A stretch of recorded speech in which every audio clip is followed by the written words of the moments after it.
नमस्कार. आबांची लाडकी ताई या यूट्यूब चॅनलमध्ये माझ्या गोडताईंचं आणि मैत्रिणींचं खूप खूप असं सारं स्वागत आहे. तर मी आज चालली आहे मामाच्या गावाला आणि तयार झाली, सगळं आवरलं आणि मग म्हणलं पहिल्यांदा स्वामी आईचं दर्शन घ्यावं आणि तुम्ही पण सोबत चला. असं प्रवास करताना कधीही आपल्या देवाला आपण सांगून जायचं असतं. तर हळदी कुंकू लिहिले छान असं आणि निघाले बाहेर. तिकडं सगळं आवरून ठेवलं होतं आणि नुसतं दरवाजाला कुलूप घालायचंच तेवढं ठेवलं होतं, बाकी सगळं आवरलं होतं. आणि मिस्टरांची गडबड होती की चल उशीर होतोय परत. तर मी पहिल्यांदा दर्शन घेतलं आणि आशीर्वाद घेतला स्वामी आईचा आणि मग निघालो आम्ही पुढच्या प्रवासाला. तर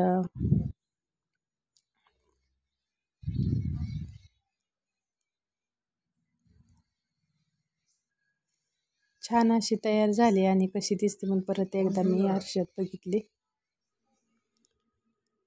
आणि मग निघालो आम्ही बाहेर. तर चला चालू झाला आपला प्रवास. 2 व्हीलरवरच गेलतो आणि थोडंसं बाहेरचं पण दाखवावं म्हणलं, वातावरण बाहेरची हिरवीगार झाडी, नारळाची झाडी, कसं छान दिसतंय असं निसर्ग रम्य वातावरण. तर बाहेरचं पण गाडीवरनंच थोडंसं शूट घेतलं आणि मग गेलो आम्ही संगमची नदी, म्हणजे 2 नद्यांचा संगम झाला आहे म्हणून ह्या नदीला, ह्या गावाला संगम असं नाव पडलेलं आहे. आणि नीरा नरसिंहपूर पण म्हणते ती. तर तुडुंबाशी नदी भरलेली होती आणि बाकीचं बघा तुम्ही, इथं पण किती छान असं वातावरण दिसतंय. तर इथं परत आम्ही डायरेक्ट गेलो मामाच्या घरी आणि घरी गेल्यानंतर जेवण झाल्यानंतर गप्पा मारल्या थोड्याशा इकडच्या तिकडच्या. आणि मग आमची जायच्या अगोदर मामा म्हणजे पहिल्यांदा तुम्ही बड्डे करून घ्या. तर मग इकडं शिवशंभू माझ्या मांडीवर येऊन बसली आणि इकडं शुभांगी औक्षवंत करते. तर शंभू बघा कसा खोडकर आहे, कुंकू लावताना सुद्धा ती खोडच करतो, म्हणजे त्याचं सारखं असं चालूच असतं. आणि मग इकडं शिव बघा किती शांत आहे. शिवनी कसा टिक्का एकदम छान असा लावून घेतला आणि मुलीनं माझ्या मला औक्षवंत केलं. आणि मामा तिकडं हसवत होते आणि साखर हातात दे म्हणलं तर नाही, तिने चारली. तर ह्यांना पण खायची होती. तर किती छान वाटतंय बघा आणि किती क्यूट आहे ती माझी बाळं. तर माझं मन खूप खूप भरतं बरं का माझी बाळं बघितल्यानंतर. आणि खरंच खूप छान आहे ती माझी शिवशंभू. आणि सारं जग एकीकडं आणि माझा आनंद एकीकडं. माझं शिवाला आणि शंभूला मांडीवर घेतल्यानंतर माझा होतो बरं का. माझ्यासाठी खरंच माझा शिव आणि शंभू खूप लकी आहेत आणि एवढा जीव लावतात की प्रमाणाच्या बाहेरच. तर इकडं मग मामा होतं, मिस्टर होते, इकडं आई पण होती. आई पण आली आणि आईला मी मोबाईल दिला आणि साडी पण नेलती तिला. तर तिनं नाही घातली साडी. मोबाईलचं मला समजतंय का नाही पण व्हिडिओच घेता आला नाही, म्हणजे लक्षातच आलं नाही एवढं व्हिडिओ घ्यायचा राहूनच गेलं. तर साखर चारली मला तिनं आणि ती पण खूप खूप अशी हॅप्पी होती आणि खुश झाली की आणि एवढं विशेष वाटलं तिला की आज बड्डे आणि बड्डेच्या दिवशी तू कशी काय आली असं अचानक. तर सरप्राईज पार्टी आहे म्हणल्यावर मामा ती सगळीच हसायला लागली. म्हणली छान सरप्राईज दिलं तू आम्हाला, बड्डेच्या दिवशी तू इथं आली तर नवीन घरात तुझा बड्डे सेलिब्रेशन होते. मामा पण खूप खुश होते बरं का. आणि मग शंभूचं चालू होतं कधी एकदा केक कट करीन. तर केक कट करायला चालू झालं. मग मी शिवचा हात धरला, शंभूचा हात धरला आणि म्हणलं तिघांनी मिळून केक कट करायचा.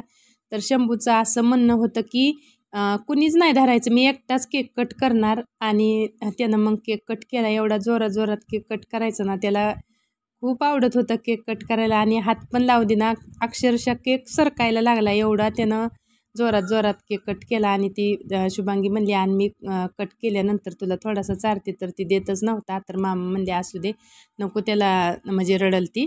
तर दुसरा चमचा किंवा चाकू काहीतरी आण. तर मग चमचा आणला आणि त्याचं म्हणणं मीच वाटप करणार म्हणून त्यानं असं तुकडं काढायला चालू केलं. आणि इकडं शुभांगीने मला केक चारून घेतला आणि इकडं तिला म्हणलं शिवला पण चार. तर शिवला पण तिने केक चारला. आणि शंभूचं इकडं चालू होतं, क्रीम खायची असते त्याला, त्या केकवरची गुलाबाचं फूल खायचं होतं.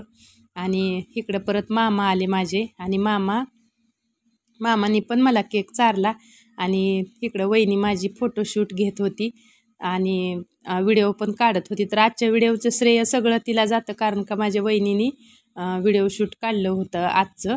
आणि इकडं परत आई पण आली माझी केक चारायला आणि आईने मला केक चारला आणि मग मी पण माझ्या आईला केक चारला आणि ती पण फोटो घेत होती, त्यामुळं इकडं बघत होती. तर आईच्या आनंदासाठी तिथं आम्ही गेलेलो होतो एवढा 8 तास करून, कारण का तिला बरं वाटलं ना आम्ही गेल्यानंतर, म्हणून तिच्यासाठी खास गेलो होतो. आणि तिची खूप इच्छा होती बरं का मी यावं म्हणून. परत मामांना पण मी बोलवून घेतलं, तुम्हाला पण केक चारते. तर मामा पण आलं, थोडासा चार पण चार, फोटो काढ म्हणून वहिनीला मी खुणवत होती इकडं. आणि मामांनी बघा केक खाल्ला आणि खूप सारा मला आशीर्वाद दिला. तर काय नसतं आपल्याला, काय नको असतं, फक्त आशीर्वादच लाख मोलाचा आपल्या पाठीशी असावा, बाकी आपल्याला काहीच नको. तर इकडं बाळाचे आजोबा आले, म्हणजे शिवशंभूचे आजोबा, आणि त्यांना तर यायचंच नव्हतं व्हिडिओमध्ये आणि आवडतच नाही व्हिडिओमध्ये यायला. तरी पण माझ्या वहिनीने आग्रह केला की नाही जावा तुम्ही, केक चारा तिला. तर आले आणि लगेच मला थोडासा केक चारला.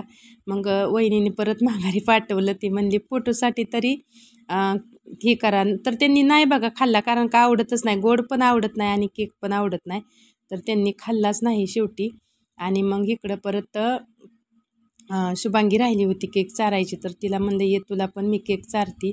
तर ती पण आली, तिला पण मी केक चारला. तोपर्यंत शंभूचं चालूच होतं खोडी करायला, त्याच्या खोडी काय अशा थांबतच नाही त्या बरं का. आणि मग इकडं गरम व्हायला लागलं. मग आईने फॅनचं बटन चालू केलं आणि दिवा नेला हे करून देवघरामध्ये ठेवायला. आणि इकडं तोपर्यंत माझी वहिनीच राहिली. मग सगळी गेलेत, वहिनीला म्हणलं तू पण ये. तर आली माझी वहिनी केक चारण्यासाठी मला. तिनं कारण का ती शूट घेत होती आणि इकडं शिवचं आतात केकवर ताव मारायचं चालू होतं. तर तिचा गप्पा टप्पा